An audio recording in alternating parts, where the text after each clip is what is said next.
Bonjour! Welcome to Chickenhead Studios. I'm the creative director, Dudu Pucher, and we are creating the Xbox exclusivity Xbox 360 game, Tales of Finality. Do! Prepare to return to the mysteriously lost island of Confindria as robust adventurer Shade, Dark and Shadow, with your half-mammoth, half-leprechaun spirit guide, Tay-Tay. The fantasy continues. Me personally, as a role-playing game fan, as I do not want to spend, anywhere from 70 to 10 hours playing as a role-playing game. It just gets boring and tedious. Mercy. It becomes very tedious to play these long-ass games. First and foremost, I just want to say that I'm really excited about Tales of Finality 2. I'm just overwhelmed with working with Pucher again. The first time we met, we were just instantly bosom buddies. It's very important for us as the story of Tales is captivating and fantastically enjoyable. And I just knew that there was an essence, a chemistry in between us. Been on board about a year now. Prior to this, I was working on a project, it's a video game version of the Vagina Monologues.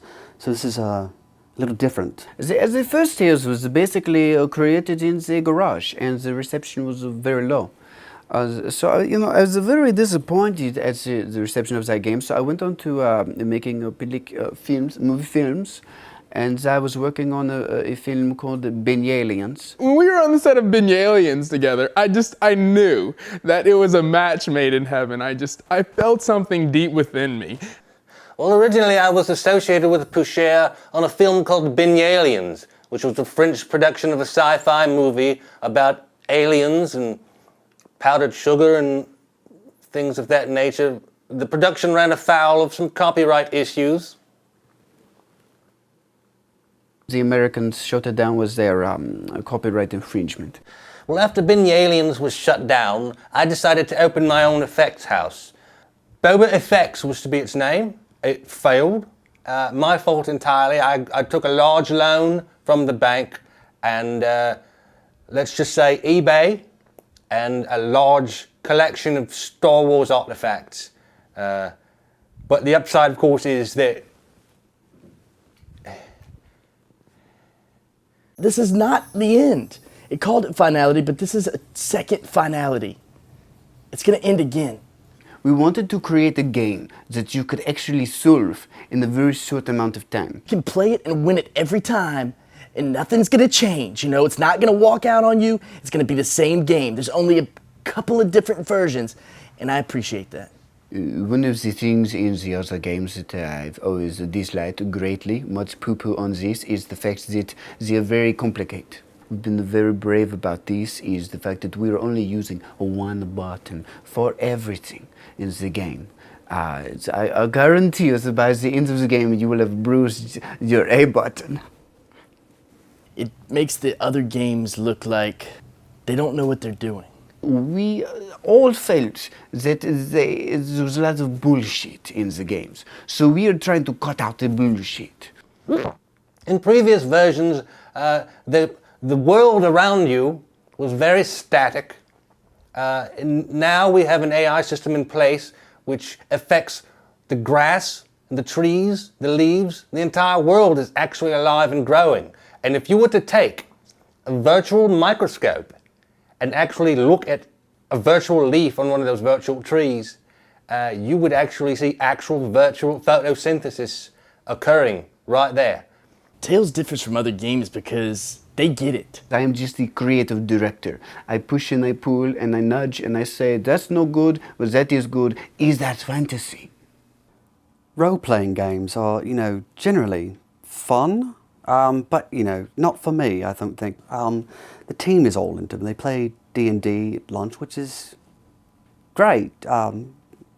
Whatever gets their juices going. It doesn't get my juices going, but juices come from different places. Are you all right in here? Yeah, I'm just getting some ideas. Different juices, different places. Something that you may not have seen in other games is a large, explorable world with no confines. It is only allowable through the Xbox 360. This is something due to technology, apparently. The world of Confindria is a challenge as a programmer because it's huge. You would never want to walk across it in the real world. It's too big. It is mostly empty space. I have to put a little something in there to give it scale so you can see how big it is sometimes outside the fences where most people never go, nor should really. We have set up many fences to keep you on the right path. Confindria, it's a place of boundaries. You can explore, you can make choices if you want to, freedom. All these things are there for you to look at and find. The fences, really, when they tell you to stay in there, do. Because the fences really past that, there's nothing. It may look beautiful, but it will be a waste of your time. I obviously admire Boucher very much. He's a visionary, but he's been a bit of a bugger lately. He's been suggesting things in meetings I don't quite agree with. The other day we suggested that we have the main character Shade, pick berries. We had a long discussion about the use of weapons in the game, and we decided no. So that's patently absurd. So don't be daft. The children want to kill things before they get berries. So will we eat the berries and go kill someone afterwards? He said no. I said, well, where's the violence? What's the point? We wanted to create a game that would be accessible to anyone, even small children who aren't quite yet killing people in the video games. Fine, I'll compromise. Where are the tits? He said, there are no tits. I said, well, there better be something. I like the fact that there are no weapons in this game. It makes it different. Different is better. That's why we have all this diversity and shit going on and, people being different and everything.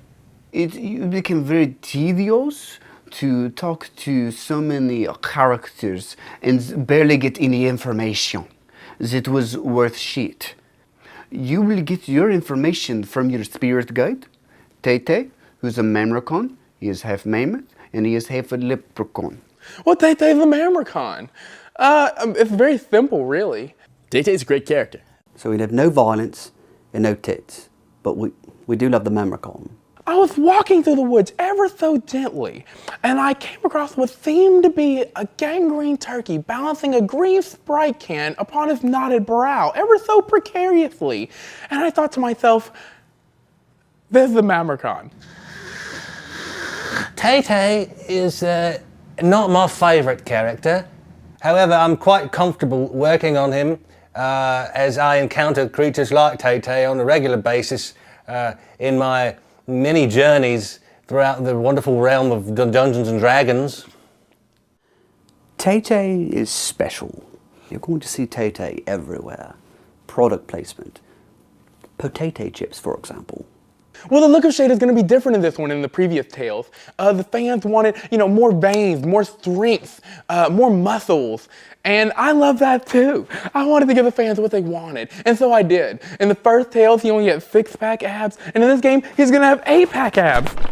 Shades has really progressed from the first one to this one, and by that I mean his extra packs of abdominal muscles that he gained. Well, this is not only physiologically impossible, it's also anatomically incorrect. New software had to be written, which forced me to spend an entire 2 weeks locked away in my office, subsisting on nothing but Code Red Mountain Dew and gummy apple-os. The Xbox 360 has the capability of the multiplayer, and you can play with a friend across the world, across the galaxy. The team, we've been discussing the multiplayer for the Tales, and we've decided no. I'm thinking about what it could be like if I pwned some noobs on Tay-Tay's fury, unleashed him a little bit more, if you know what I'm saying. Richard Haid has been playing video games since he was very little. Every day before I play, I gotta make sure my delicates are massaged. Just a little bit more on that one, yeah. So when it came to finding a game tester, there was no choice. It had to be Hedancho. I actually first heard about Richard several years back just based on his skill alone, but I only recently met him in person on this project for Tales 2, and just being around him, he just completely blew me. away by his skill. And I went up to him and I said, Richard, and he said, Slippy, just call me Dick. I was hooked ever since. I love me some Dick Head. Richard Head. I had to pull quite a few strings to get him on board. It did. I had to drop a few names. Sean Connery. Queen Elizabeth. So I get this phone call, right? It says it's the Queen. I don't know who that is. Now, I have been around the office before, and I have heard Conrad doing a bunch of voices for the guys, and it kind of makes me wonder. But, you know what I'm saying? I don't know how he could have done the Queen and Sean Connery, so I think that obviously they wanted me on board. Gotta test the game. The most important person on your team is basically the programmer, that is Fisk. Sometimes I had to call him on this. I hate to do this because he's good at what he does. Is he the best? Maybe. I don't think so. I think he's somewhere in between. Is he all right? Okay. Mr. Richard Head, game tester extraordinaire. Is he the best? Maybe. Could he be better? Maybe. So I tell the cat, you know, I've got to fill in these holes. I'm falling through this layer. There's polygons not there. All I know for sure is he's got me filling in polygons all day and night. To the detriment of his own body, he sits in front of the computer all day long, denying himself the sun. Unfortunately, in my case, I have not seen the sun in 17 months, and as a result, I've developed a severe vitamin D deficiency and BBS, which is brittle bone syndrome, and something that may, in fact, turn out to be vitiligo. When I first learned of Fisk's condition, I laughed. I did. Later I found out it was real. Conrad is the producer, the lead producer on the game, and he's very good at what he does. Of course, I am not like looking over his shoulder, so I do not know exactly what he does, but I have not seen any fires around the office, so apparently he's doing something well. Conrad, he's a mystery. I don't really know him too well. I do know that the bathrooms have been a lot cleaner since he's been here. The place has not burnt down. I don't know if he is cleaning the toilets or... I don't know what the producer does. In fact, I need to know what he does. Okay, write his name down. My responsibilities. I don't think they know. Like, for instance, the other day, I had to go pick up a bunch of these smoke detectors.